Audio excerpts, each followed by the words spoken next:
அரிய பெரிய நாச்சியே ஆச்சி பெரியாச்சி பேச்சியாயி காவலேரி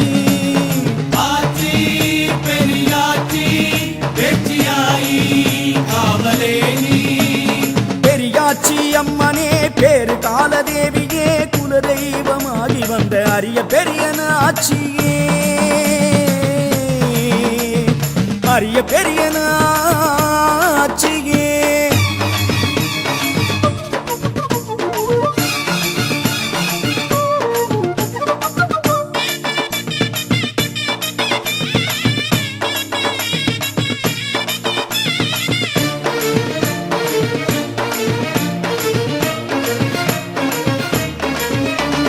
சும்பனி சும்ப பிடரி பிடித்து சொம்பு ரத்தம் உறிஞ்சி குடித்த கோர சக்தி பல் துடைக்க கொண்டு தந்த பால் குடித்தவளே